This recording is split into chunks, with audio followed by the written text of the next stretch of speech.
आज 22 फरवरी 2024 के महावाक्य मधुबन से प्यारे मीठे बाप दादा ने कहा। मीठे बच्चे, इस शरीर से जीते जी मरने के लिए अभ्यास करो।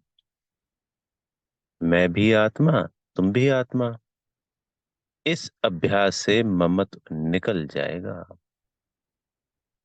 प्रश्न है, सबसे ऊंची मंजिल कौन सी है? उस मंजिल को प्राप्त करने वालों की निशानी क्या होगी? उत्तर है, सभी देहधारियों से ममत्व टूट जाए, सदा भाई भाई की स्मृति रहे। यही है ऊंची मंजिल।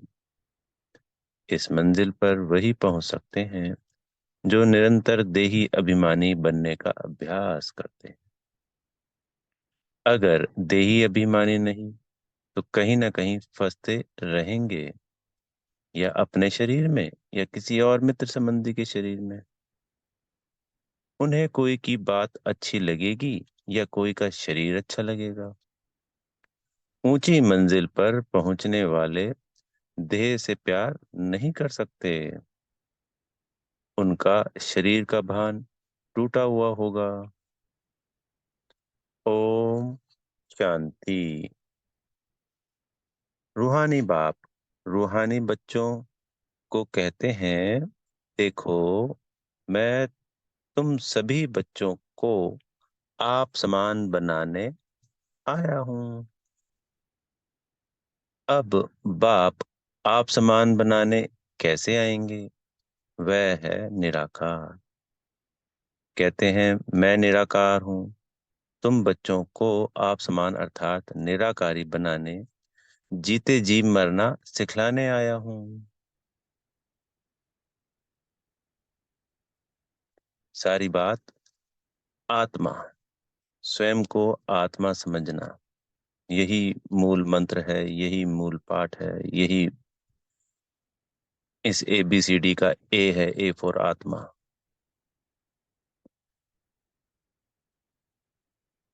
और बी फॉर बाबा। बस ये ए और बी कर लो और सब भूल जाओ। बाप अपने को भी आत्मा समझते हैं। इस शरीर का भान नहीं है ना। शरीर में रहते हुए भी शरीर का भान नहीं है। यह शरीर उनका तो नहीं है ना। तुम बच्चे भी इस शरीर का भान निकाल दो। तुम आत्माओं को ही मेरे साथ चलना है। यह शरीर जैसे मैंने लोन लिया है, वैसे आत्माएं भी लोन लेती हैं, पार्ट बजाने लिए। तुम जन्म जन्मांतर शरीर लेते आए हो। अब जैसे मैं जीते जी इस शरीर में हूं, परंतु हूं तो न्यारा अर्थात मरा हूं। मरना शरीर को छोड़ने को कहा जाता है। तुमको जीते जी इस शरीर से मरना है। कई बार देह को सजाने संवारने का, देह को खिलाने पिलाने का, देह से बहुत, क्योंकि आत्मा किसके साथ चिपकी हुई है? देह के साथ चिपकी हुई। तो सबसे पहले जब हम अपने आप को आत्मा समझ रहे हैं, तो इस देह को भूलना है। इसके संबंध तो इस देह के बाद आते हैं, क्योंकि आत्मा के संबंध नहीं है किसी के साथ। आत्मा का संबंध सिर्फ एक परमात्मा से ही है। दूसरी आत्माएं तो सिर्फ भाई हैं, क्योंकि निराकार है हम सब। पर देह में संबंध होते हैं, दोस्त मित्र, माता पिता, बच्चे, युगल, चाचा ताऊ मामा काका फूफा ताई मामी, अनेक अनेक संबंध बनाए हुए हैं। वो सब देह के संबंध है। इसलिए सबसे पहले अपनी देह को भूलना है।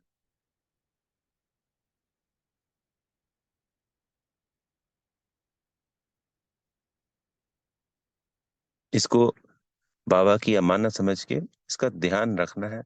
बाकी इसमें कोई ममत्व नहीं होना चाहिए, भूल जाना चाहिए।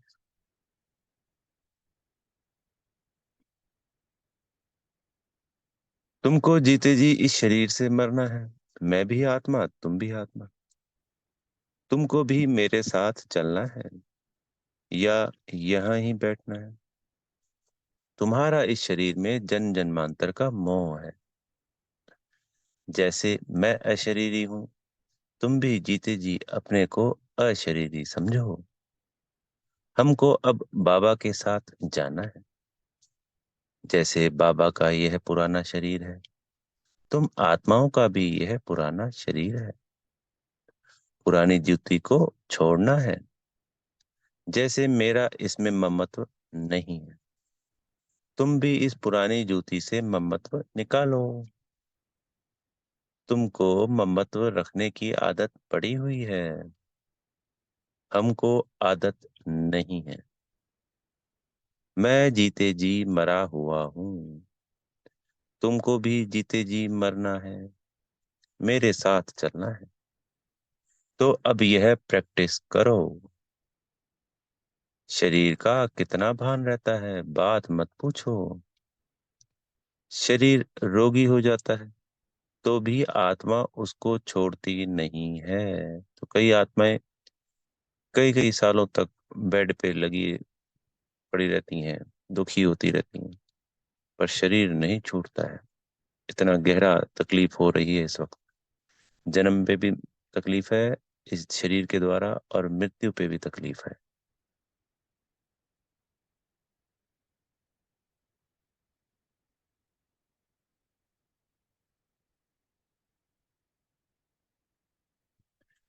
इससे ममत्व निकालना पड़े। हमको तो बाबा के साथ जाना जरूर है। अपने को शरीर से न्यारा समझना है। इसको ही जीते जी मरना कहा जाता है। अपना घर ही ये याद रहता है। तुम जन्म जन्मांतर इस शरीर में रहते आए हो, इसलिए तुमको मेहनत करनी पड़ती है। जीते जी मरना पड़ता है।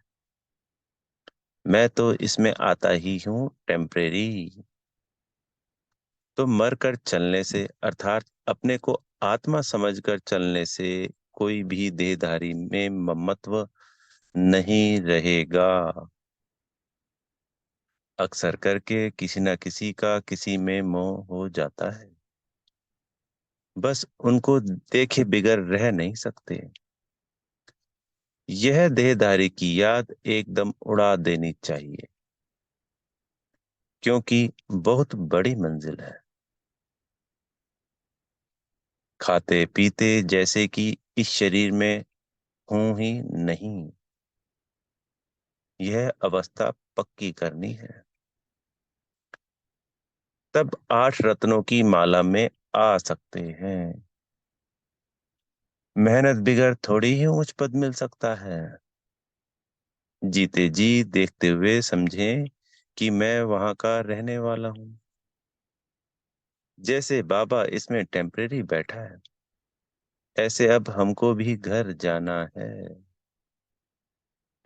जैसे बाबा का ममत्व नहीं है, वैसे हमको भी इसमें ममत्व नहीं रखना है। बाप को तो इस शरीर में बैठना पड़ता है, तुम बच्चों को समझाने लिए।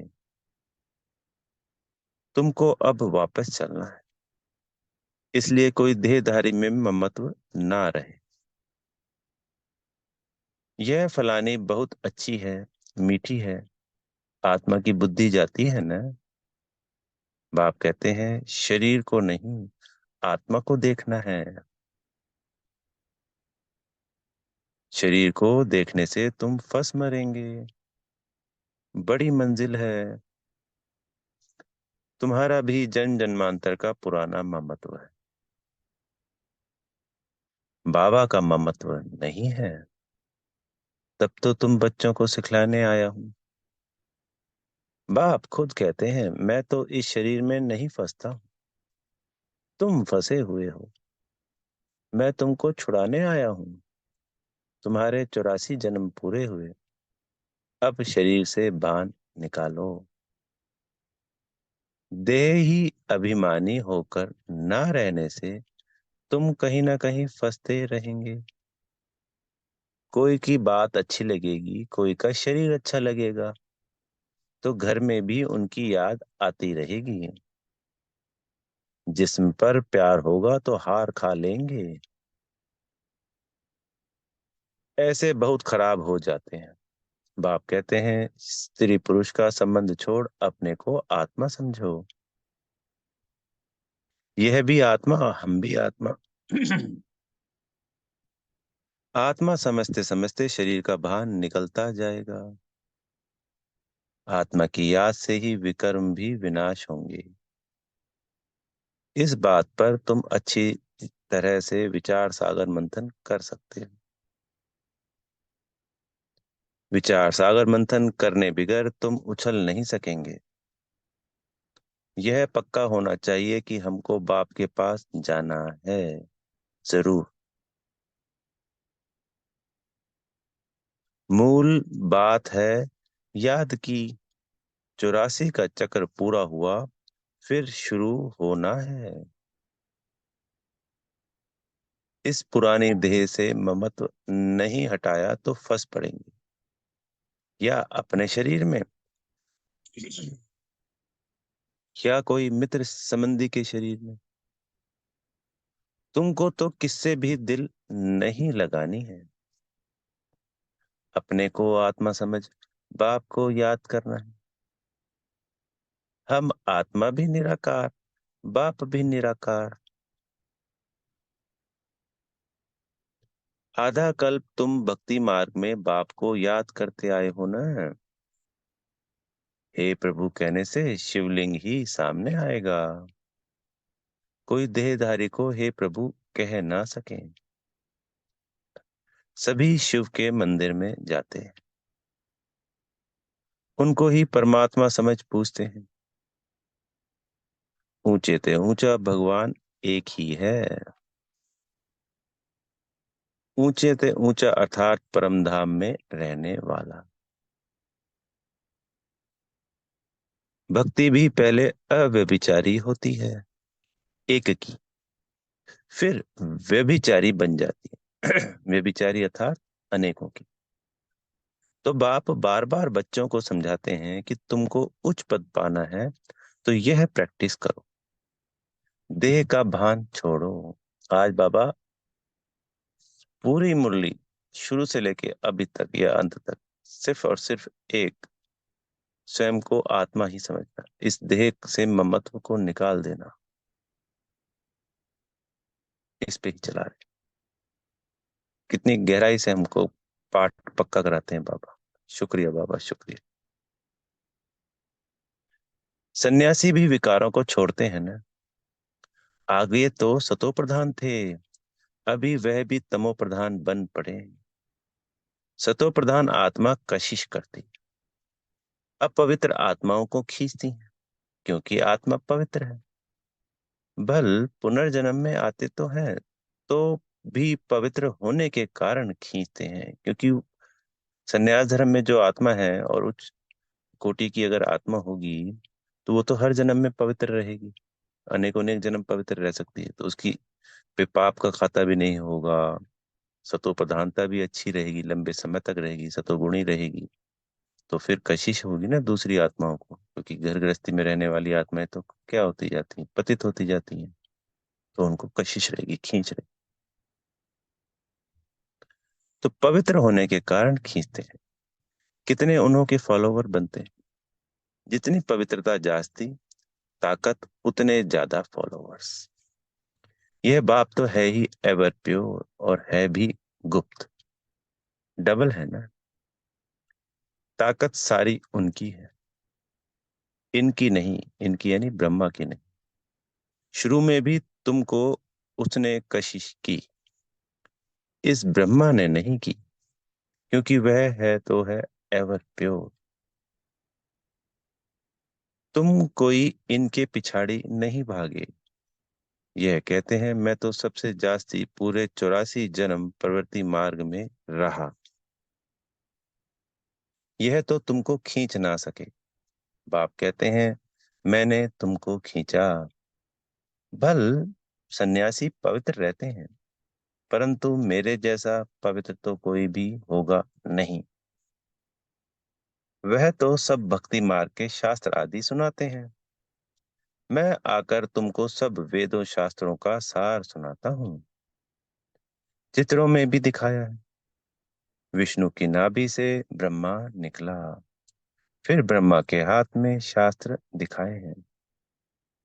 अब विष्णु तो ब्रह्मा द्वारा शास्त्रों का सार सुनाते नहीं, वो तो विष्णु को भी भगवान समझ लेते हैं। बाप समझाते हैं, मैं इन ब्रह्मा द्वारा सुनाता हूँ। मैं विष्णु द्वारा थोड़ी ही समझाता हूँ। कहाँ ब्रह्मा, कहाँ विष्णु। ब्रह्मा सो विष्णु बनते हैं। फिर 84 जन्म के बाद यह संगम होगा। यह तो नई बातें हैं ना। कितनी वंडरफुल बातें हैं समझाने की। अब तो बाप कहते हैं, बच्चे जीते जी मरना है। तुम शरीर में जीते हो ना। समझते हो हम आत्मा है।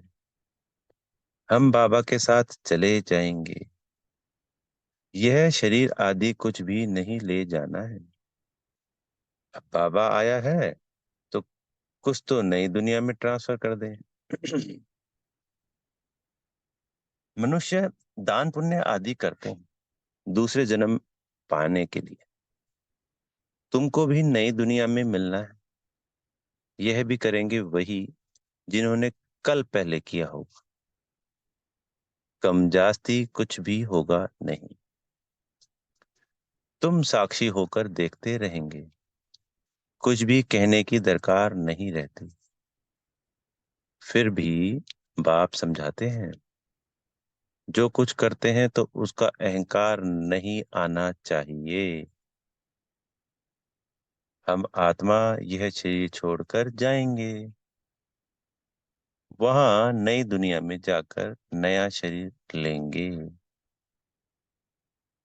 गाया भी जाता है, राम गयो रावण गयो। रावण का परिवार कितना बड़ा है, तुम तो मुट्ठी भर हो। यह सारा रावण संप्रदाय है। तुम्हारा राम संप्रदाय कितना थोड़ा होगा, 9 लाख। तुम धरती के सितारे हो ना। माँ बाप और तुम बच्चे। तो बाप बार बार बच्चों को समझाते हैं कि मर्जीवा बनने की कोशिश करो। अगर किसी को देखकर बुद्धि में आता है, यह बहुत अच्छी है, बहुत मीठा समझाती, यह भी माया का वार होता है। माया ललचा देती है। उनकी तकदीर में नहीं है तो माया सामने आ जाती। कितना भी समझाओ तो गुस्सा लगेगा। यह नहीं समझते हैं कि यह देह अभिमान ही काम करा रहा है। अगर ज्यादा समझाते हैं तो टूट पड़ते हैं, यानी छोड़ के चले जाते हैं। इसलिए प्यार से चलाना पड़ता है। किससे दिल लग जाता है तो बात मत पूछो, पागल हो जाते हैं। माया एकदम बेसमझ बना देती है। इसलिए बाप कहते हैं, कभी कोई के नाम रूप में नहीं फंसना। मैं आत्मा हूं और एक बाप जो विधेयी है, उनसे ही प्यार रखना है। यही मेहनत है। कोई भी देह में ममत्व ना हो। ऐसे नहीं, घर में बैठे भी वह ज्ञान देने वाली याद आती रहे। बड़ी मीठी है, बहुत अच्छा समझाती है। अरे मीठा तो ज्ञान है, मीठी आत्मा है। शरीर थोड़ी ही मीठा है। बात करने वाली भी आत्मा है। कभी भी शरीर पर आशिक नहीं होना है। आजकल तो भक्ति मार्ग बहुत है। आनंदमयी माँ को भी मामा करते याद करते रहते हैं। अच्छा, बाप कहाँ है। वर्षा बाप से मिलता है या माँ से। माँ को भी पैसा कहाँ से मिलेगा? सिर्फ मामा कहने से जरा सा भी पाप नहीं कटेंगे। बाप कहते हैं मामे कम याद करो, नाम रूप में नहीं फंसना है, और ही पाप हो जाएगा। क्योंकि बाप का नाफरमान बरदार बनते हो। बहुत बच्चे भूले हुए हैं। बाप समझाते हैं मैं तुम बच्चों को लेने आया हूँ, सो जरूर ले जाऊंगा, इसलिए मेरे को याद करो। एक मुझे याद करने से ही तुम्हारे पाप कटेंगे। भक्ति मार्ग में बहुतों को याद करते आए, परंतु बाप बिगर कोई काम कैसे होगा? बाप थोड़ी ही कहते हैं माँ को याद करो। बाप तो कहते हैं मुझे याद करो, पतित पावन मैं हूँ। बाप के डायरेक्शन पर चलो। तुम भी बाप के डायरेक्शन पर औरों को समझाते रहो। तुम थोड़ी ही पतित पावन ठहरे। याद एक को ही करना है। हमारा तो एक बाप, दूसरा ना कोई। बाबा हम आप पर ही वारी जाएंगे। वारी जाना तो शिव बाबा पर ही है, और सबकी याद छूट जानी चाहिए। भक्ति मार्ग में तो बहुतों को याद करते रहते हैं। यहाँ तो एक शिव बाबा, दूसरा ना कोई। फिर भी कोई अपनी चलाते हैं तो क्या गति सतगति होगी। मूंझ पड़ते हैं। बिंदी को कैसे याद करें? अरे तुमको अपनी आत्मा याद है ना, कि मैं आत्मा हूँ, वह भी बिंदी रूप ही है। तो तुम्हारा बाप भी बिंदी है। बाप से वर्षा मिलता है। माँ तो फिर भी देहधारी हो जाती है। तुमको विदेश विदेही से ही वर्षा मिलना है। इसलिए और सब बातें छोड़ एक से बुद्धि योग लगाना है। अच्छा, मीठे मीठे सिकी लदे बच्चों प्रति माता पिता बाप दादा का याद प्यार और गुड मॉर्निंग। रूहानी बाप की रूहानी बच्चों को नमस्ते। हम रूहानी बच्चों की प्यारे मीठे रूहानी बाप दादाजी को याद प्यार गुड मॉर्निंग और नमस्ते। धारणा के लिए मुख्य सार पहला पॉइंट है, शरीर का भान खत्म करने के लिए चलते फिरते अभ्यास करना है, जैसे कि इस शरीर से मरे हुए न्यारे शरीर में है ही नहीं। बिगर शरीर आत्मा को देखो। दूसरा पॉइंट है, कभी भी किसी के शरीर पर तुम्हें आशिक नहीं होना है। एक विदेही बाप से ही प्यार रखना है। एक से ही बुद्धि योग लगाना है। आज सदगुरु जी से वरदान मिल रहा है, सेवा और स्वयं पुरुषार्थ के बैलेंस द्वारा ब्लेसिंग प्राप्त करने वाले कर्मयोगी भव। कर्मयोगी अर्थात कर्म के समय भी योग का बैलेंस हो। सेवा अर्थात कर्म और स्वयं पुरुषार्थ अर्थात योग युक्त। इन दोनों का बैलेंस रखने के लिए एक ही शब्द याद रखो कि बाप करावनहार है और मैं आत्मा करनहार हूं। यह एक शब्द बैलेंस बहुत सहज बनाएगा। तो सदा कोई भी कर्म करते हुए हमें यही याद रखना है कि करण करावनहार करा रहा है और मैं आत्मा करनहार। और सर्व की ब्लेसिंग मिलेगी। जब करावन जब करणहार के बजाय अपने को करावनहार समझ लेते हो तो बैलेंस नहीं रहता और माया चांस ले लेती है। आज का स्लोगन है, नजर से निहाल करने की सेवा करनी है तो बाप दादा को अपनी नजरों में समा लो। अच्छा, ओम शांति। बेहद का शुक्रिया प्यारे मीठे बाप दादा जी का।